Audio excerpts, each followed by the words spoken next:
Hey there, everyone. It's Dawn Michelle Hardy, the literary lobbyist, and we are back with episode 2 of Book Banter TV. Thank you so much for supporting, and to my Instagram community, much love to you guys. So before we get into our guest today, the theme is crime and mystery. I want to say thank you to our sponsor, Ty Marshall Books. Ty is the author of Kingdom Come and the Keys to the Kingdom trilogy. You heard it from me first that I definitely believe that this book is going to be the next power. So if you're not familiar with Ty Marshall, go over to tymarshallbooks.com and check out his work. Again, it's Kingdom Come and Keys to the Kingdom, and tons more. Thanks again, Ty, for your support. So today's episode of Book Banter 2 is focusing on the genre of crime and mystery. I have two amazing guests. Today we have Mia P. Mansala and Kawan. Kawan writes crime, Mia writes mystery. So let's talk about Mia P. Mansala. She resides in Chicago. She debuted her book during the pandemic. So for all of those of you who have released a book during the pandemic, Mia understands your pain. She resides in Chicago. She's an award-winning author. She won the 2018 Eleanor Taylor Bland Award with the Sisters in Crime organization. Her debut book is a cozy mystery titled Adobo and Arsenic. Okay, people, adobo and arsenic. Yeah, we definitely want to talk to Mia about where that comes from. BuzzFeed titled her book one of the most anticipated books of 2021. And she also has been featured in tons of publicity, including being Book of the Month in the month of May. So, ladies and gentlemen, book lovers, and especially mystery fans, let's welcome to Book Banter TV, my guest, Mia P. Mansala. Hey. Hey, lady. Hey. How's it going in Chicago? Hot and humid. Listen, I don't hear that too often when somebody lives in Chicago. So appreciate the hot and humid now, because when winter comes, it comes there. That's true. So listen, before we get into this conversation, I follow you on Instagram. I saw your unboxing video and I thought that it was so sweet. Here's tissue. Here's tissue for you. So let's take a look at your unboxing video, because I just thought it was amazing. I love when authors do unboxing videos. Let's take a look. All right, so very exciting day for me. Oh no, that's not why I'm dressed up. This is just like my usual like Friday night loungewear. Like what? Am I a peasant? So there are some boxes here, and assuming they didn't mislabel them, I believe these are my books. So here we go. Oh, I'm not allowed to have sharp objects, so I usually use keys to open these. It would be really, really sad if I bled all over my brand new books. So, oh my God, I'm almost afraid to open these. I'm getting emotional already. I don't like this. So, here we have, oh God, it's already so pretty.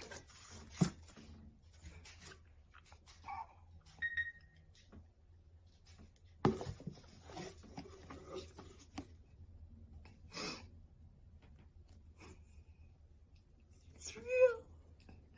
Oh my God, my book is real.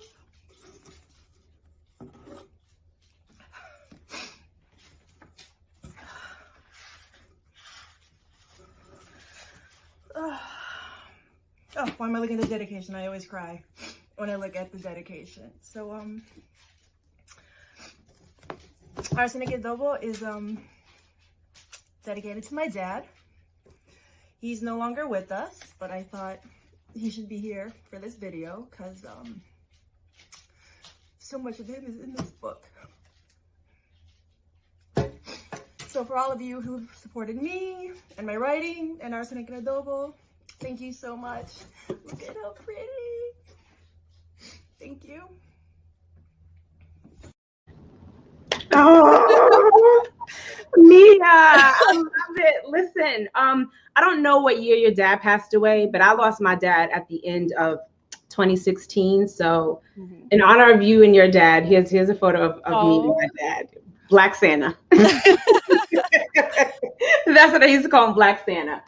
So let's talk about the unboxing. Like, what made you do that, and why do you think you were so emotional? I've seen a lot of authors do unboxing videos.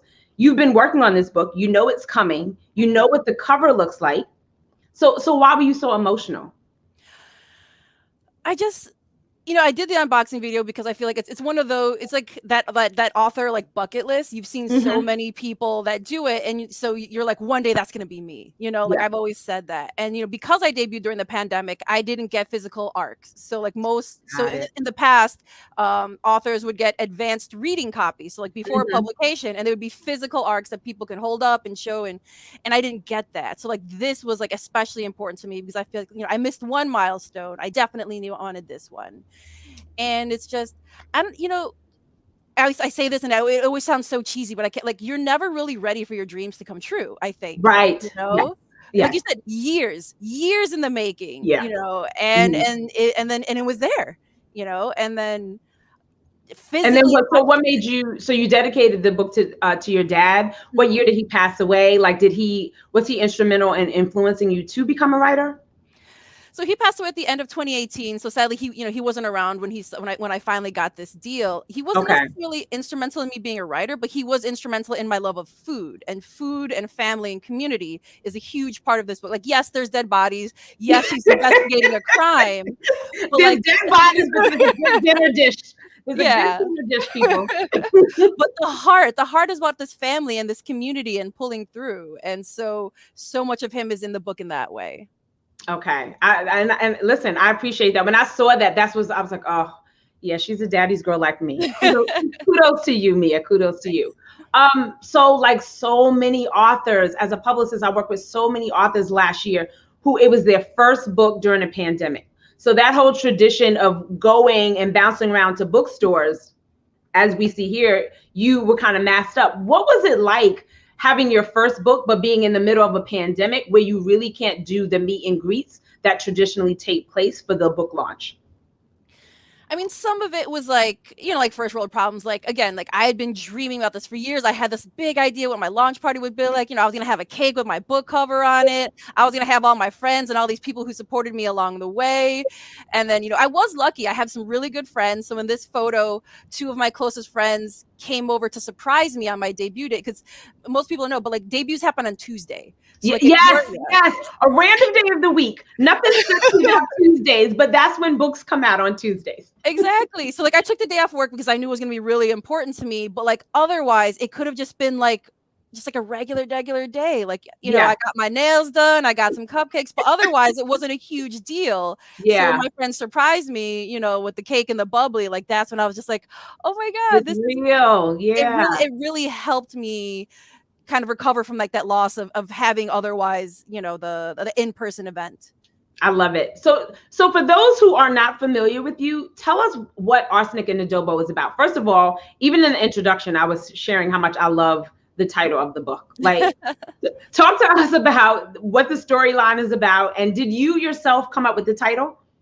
Yes, I did. So it wasn't the original title. My original title was Love, Loss, and Lumpia, but my editors, rightfully said it didn't sound mystery enough. And I was like, fair. So, I tossed them a bunch of ideas and like they chose this and they were right. I'm like, why didn't I come up with this to begin with? It's so perfect. But basically, Arsenic and Adobo is a Filipino-American themed culinary cozy.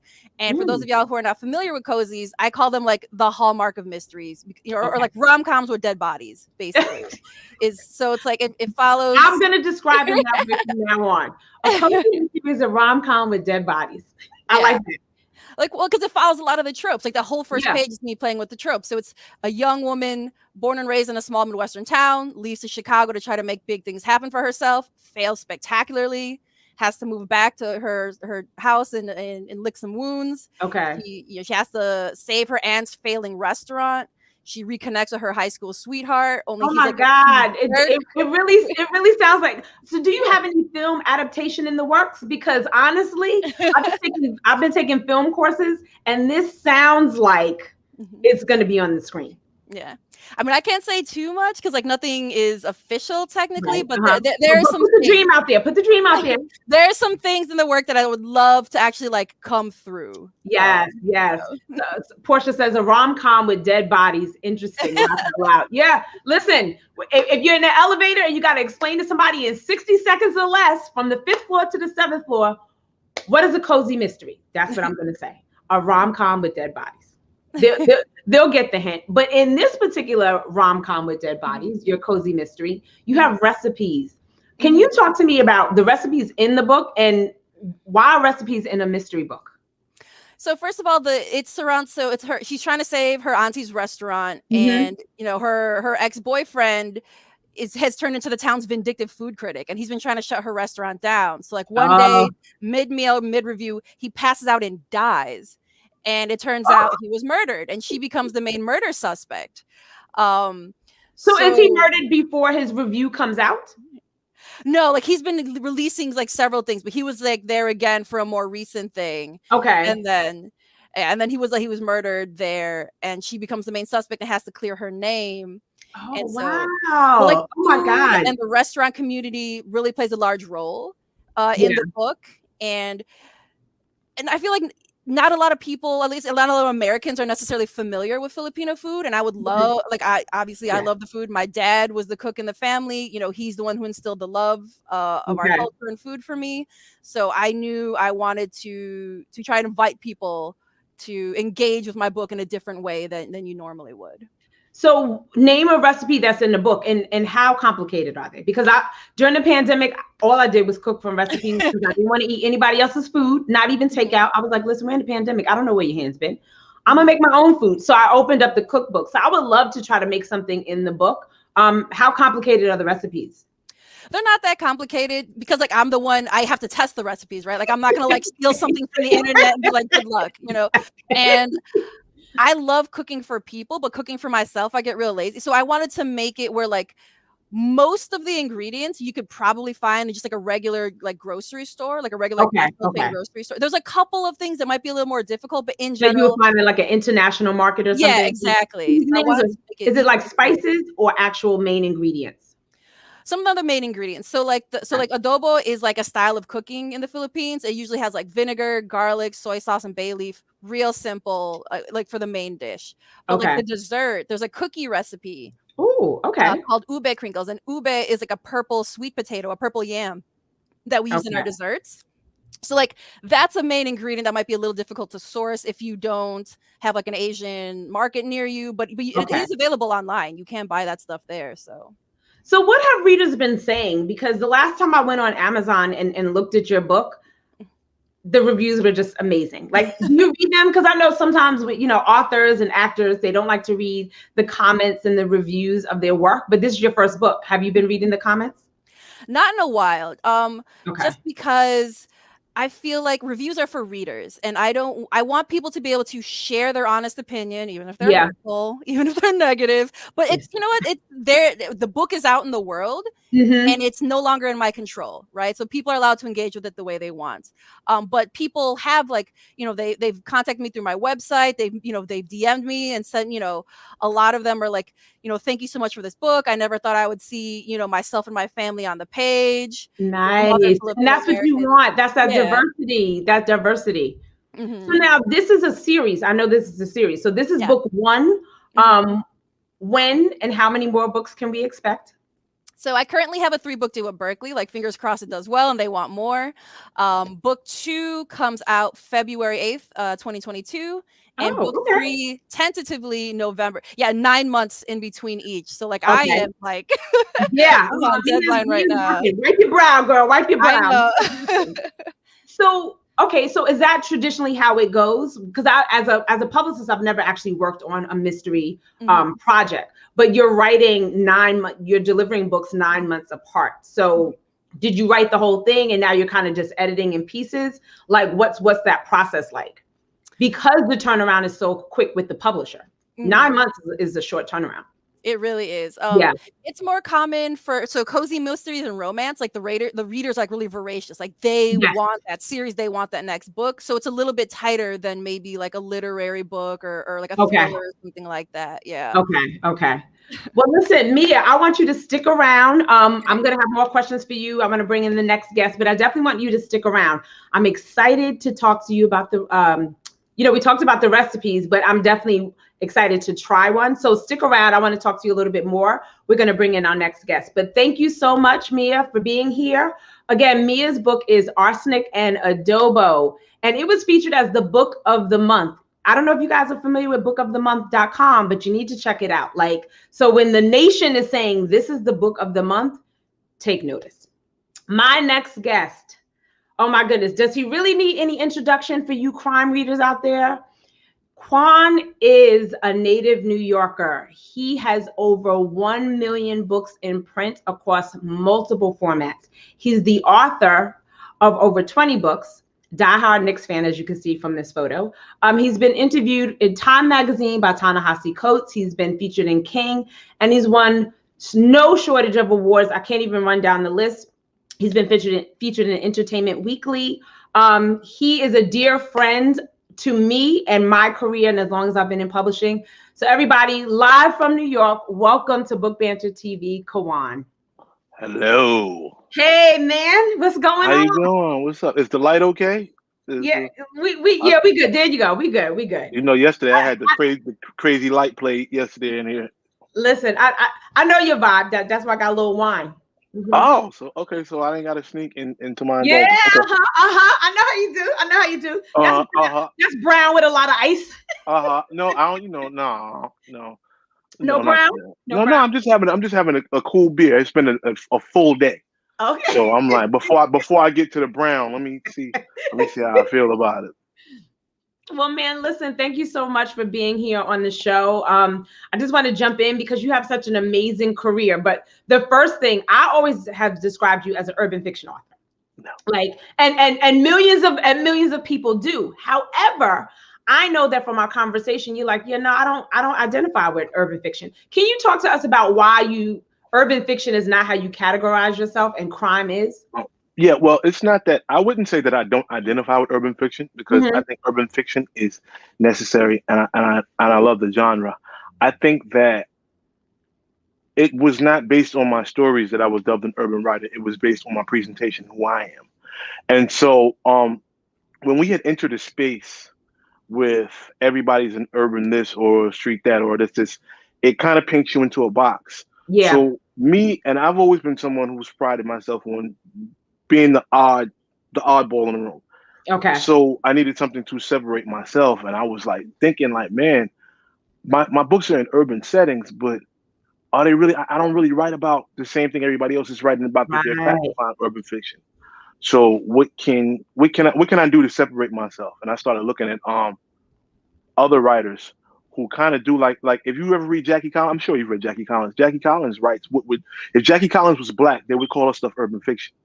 Really? Let me tell you. Okay, listen, I have to admit, I've never read Jackie Collins, but if you're saying Jackie Collins is a gangster. Really? The Santangelos got gangster. Okay. So, I need to add that in my beach bag immediately, right? Yeah, like for real. Like if she was black, they would say she's the godmother or the grandmother of urban fiction, but she's not. Okay. Wow. So I think that was kind of a box that they were painting me into, and I'm like, wow, I feel like I'm so much more than this box that you guys have given me to live in. Okay. And the crime novelist thing came about when I was doing Celebrity Crime Files. Okay. It was one day they showed me like some of the footage that before the air, like, well, this is what the footage is gonna look like. Yeah. And it had urban author Kawan as my show ID. And I was like, that just looks so basic. But it looks so basic. Can we change it? And they was like, well, what can we change it to? Yeah. And I said, yo, give me 5 minutes. I'm gonna call you back. So I thought about it. And I came back and I said, you're a crime novelist. I'm a crime novelist. And they're like, and I can hear them like, hold on. And he says he's a crime novelist. So they're like, all right, we'll entertain you. If you can explain to us why you're a crime novelist, that'll be your show ID now and forevermore. Yeah. So I said, if you look at my stories, they're all about crimes being committed or crimes being solved. Got it. There's not a whole lot of the typical boy meets girl. He's a super drug dealer. Like, yeah, I was about to say the drug dealer romance. Yeah. Yeah, it's not a lot of that. And they were like, oh shit, he kind of has a point. Yeah. And so I started getting the publishers to put it on the front of my novels as opposed to Essence bestseller or whatever. Sometimes you'll see national bestseller and crime novelist. Yeah. So that's how that came about. Because as a publicist, like you, Terry Woods, Danielle Santiago, oh my God, Kiki Swinson, Shannon Holmes, like you guys are like in that first tier, like the first top 10. Everybody really made good money. Right. And then Yeah. people jumped on the bandwagon and said, oh, okay, I want to be an urban crime. So when people come to me and say, oh, I'm an urban fiction author, and I'm like, no. Like I don't represent urban fiction authors anymore, because the ones that did well already did it. So, and I advise them to go under the title of crime, because I understand what they want to do. But as a publicist, urban fiction is old. It is. And you see, and you're in those same rooms I'm in. Yeah. So you see when the conversation of urban fiction comes up, the looks on the faces of the people that sign the check. They're like, God, another Amos and Andy. This is Amos and Andy all over again. Right. and it has no reflection on some of the stories are really great. Yeah. But it said word has become a trigger. Yeah. Mm-hmm. And then the other thing for me with urban fiction is telling people to stray away from that, is because I also want them to be more mindful of what their covers look like. So, you know, the consciousness of like creating amazing covers. I mean, and I know that you have that. But I also know that you have a thing. See, there you go. Clean, clean, like, clean, beautiful. Cinematic. But I know you have crazy fans. Like your fans really show up like the postman. Rain, sleet. And I love them for that. I love them for that. What is, like, I mean, I'm blown away. Like I remember being at an event with you, like, oh my God, like I feel like 10 years ago. And there was a woman who told me online that she already had all your books, but she was in line to buy them all again because she said some of them were old and had dog ears. And I'm thinking to myself, and she was like, oh no, I wrap these in plastic. And I was like, wait, so you have all of his books and you're in line to buy them all again? Like who does that? So I know you went to Detroit and you were at the Hustle and Grind. I want to talk about that. Let's talk about the Hustle and Grind. Yes. Yes. What happened at Hustle and Grind? The Hustle and Grind, like, you know, people have been, I got to tell you the backstory so I can, but I know we're pressed for time, so I'll speed it up. Yeah, no, go ahead, we got it. People have been pressing me for Animal 5 for about 6 years, right? Okay. And so I'm like, I'm going to do it when I'm ready. I'm going to do it when I'm ready. Like, get out. Because I'm not one of those people, you can't pressure me into doing nothing. Right, exactly. Like, not a publisher, not an agent, not a reader, nothing. So I decided, all right, we're going to drop it at the Hustle and Grind. So I said, boom, this is as good as time. And, you know, this is my first time doing something since the pandemic. I'm doing it with family because, you know, Michelle Moore and PS White, shout out to them. Yeah, that's their thing and their family. So, and we see this line. It's like the line is dumb long. Yeah. And as we're going to the venue, me and my boys is going to the venue, and I'm on social media. So I see people outside of the venue from like 10 o'clock in the morning, and the venue didn't open until 12. Yeah, that's the Animal line right there that you're seeing. That's just that's solely for Animal 5. I'm not standing online like that. It's too hot. But they stood online, and it was 1,000 degrees, and they had their kids, and they had their books, and I'm looking like, oh, they're just coming to everybody's coming to the thing. Yeah, it's gonna be a good turnout. But until people started chattering about Animal. So I pulled out my phone and I'm like, what books did y'all come to buy? And I'm on a live and they're like, you know what it is, nigga, we can't get the Animal. So I go in and everybody comes to the table and I'm signing books. And I looked up and I couldn't see the end of the line. That's the picture you see right here. Yeah. I couldn't see the end of the line. That's crazy. And I'm like, yo, and in my mind, I said, they came and they stood from 10 o'clock in the morning and it was hot as hell. Wait, Portia says it was definitely hot, but it was worth it. So and I'm so glad. Man, you literally have people that say, okay, it's hot, but it was worth it. I'm seeing people, there's no shade. And people really came out one book? Yes, one book. That's all I bought, one book. But what I'm saying is it was such a humbling thing because I looked up and you know how something clicks in your head, like, dog, they all came to see you. They loved you like that. And that's why I said, hold on 1 second, I got to take this picture. And I took this picture right here. Yeah. But like, and they were coming, even after the books were gone, people were still coming. And they were like buying, and the book was not priced like everybody else's books. Yeah. The book was priced a little higher. And they were buying 4 and 5 at a time. So look at this line and you do the math. Same book. 4 and 5 of the same book. Yes. See, listen, for those of you who are aspiring authors, you want to be where he's at. You want to be to the point where people are buying multiple copies of your book. Why? Because the author's in town, you get an autographed copy, and you already got 4 other friends that said, listen, man, I'm gonna be at work, I'm working the late shift, but I need you to get a copy. Here's my $20. Because basically, why would a person buy 5 copies? That's what happened. Yeah. I met this one girl. She flew into Detroit, got off the plane, came to the Hustle and Grind, got the book, went back to the airport. Oh my God. And I was like, so you talk about pressure. Like, but you know, everybody was totally satisfied. Wow. For what they got from the story, and that made me feel good. So Ashante Key says it was a pleasure meeting you. Quan Parker said it was hot, but it was really nice to meet the big homie. Like, what's up, y'all? Yeah, people really show up for you. So Quan, they do. Around.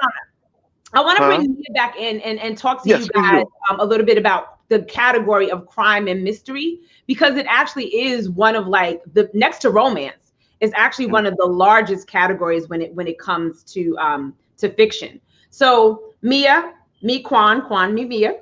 Hey Mia. So man, you are goals, man. Like, I am brand new, and seeing that picture, hearing that story, I was like, dang, goals. Yeah. You are OG. I'm not gonna come at you like that on TV. Goals. Hashtag goals. Goals. I appreciate that. Mia, I know Quan, and he is old. Okay. You're older, but Dawn, you're older than me. Yes, I am. But well, black don't crack, so who cares? I know, it sure don't. I've always been the baby of the group. Okay. Yes, this is true. This is true. So you guys, I want to ask you, obviously, as established writers, you know, Quan, you're doing crime, and Mia, you're doing debuting with your mystery. Why did you guys choose these particular categories? So Mia, why did you choose mystery versus romance? Because you could have did romance and just left out the killing. So what made you choose mystery? It's one of my favorite genres, and like, I write light and humorous, but I still think it's possible to tackle like really important issues and things that I care about and still make it entertaining and in a nice, easily digestible way. Yeah. And then Quan, what about you? Like, why are you writing crime versus true crime? You know, maybe nonfiction. Like, why did you get into this particular genre? Okay, I'll answer. Can I sidebar for 1 second? Yes, you can. I got to get Mia's book. Like, I was sitting in the green room and I was listening to her talk and everything that was going on while you guys were talking. And I'm like, yo, I need this book. Yeah. I need this book because I'm going to collect the read, and it sounds like something that's right up my alley. And congratulations, because I didn't get a chance to tell you when we started. And if I'm talking fast, that's because Dawn told me it's only 30 minutes. But what made me write it's like, I can't honestly say, because I just sat down and I was coming from a place of such deep grief. Like, and I just sat down and I started writing this story. And it wasn't that I said, I'm going to write in this genre or that genre, because I didn't even know there was a such thing as a genre when I started writing. So I just wrote what I felt. But what happened was, when the books started getting out there, I felt that I had a responsibility, if you want to say it like that, to really make my books of substance. Like, you can put all the entertaining stuff like I have in the Hood Rat series with the funny crackheads doing the dances and all that, but you have to have something of substance. I want people, when they read my stuff, to walk away and say, wow, I felt that. So it wasn't, you know, and they do. Yeah, I'm so thankful for it. Yeah. So we have an OG author here, and we have a baby. We have a newborn baby here. Literally, Mia, what, your book came out in May. So what? You've been a baby. You've been a publisher. Yeah, I said, brand new. Wow. She's a newborn baby. Still on the breast milk of publishing. Yeah. Yeah, and you know, and you see the light in her eyes. Like, I remember when I had that light in my eyes until they snuffed it out. Until they snuffed it out. I said, why? No, but don't pay me no mind, Mia. You're gonna do well, Mia. I'm sure of this. Yeah, you guys are. Listen, you guys, thank you so much for being here. This has been fun. My cheeks are hurting from smiling so much. I really appreciate you guys being here. Mia, me and Quan are ordering your book. That's 2 orders you got from today. Arsenic and Adobo is available now. You guys can get it wherever books are sold. Quan, you have Animal, and you have The Reluctant King coming out in September. Your fans already know. So this is basically for new people who don't know him. Support the brother. You want an exclusive? Yeah, what do you want to give me? I got a book called Broken Promise coming out with Blackstone in March.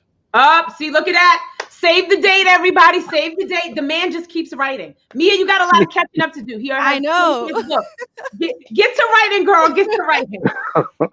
Thank you guys again for being on the show. I so appreciate you. Guys, that is the end of the show. It goes by so fast. It goes by so fast. That was Mia P. Mansala, author of The Cozy Mystery, Arsenic and Adobo, and the homie crime writer, best-selling crime writer, Quan, who has The Reluctant King and Animal 5. So for you big Quan fans, Animal 5 is out and available. And then he's dropping something else in March. So again, this episode has been brought to you by Ty Marshall Books. Go and check him out. He's the author of Keys to the Kingdom and Kingdom Come, the novella. Again, this is Dawn Michelle Hardy, and this is another episode of Book Banter TV. Thank you so much.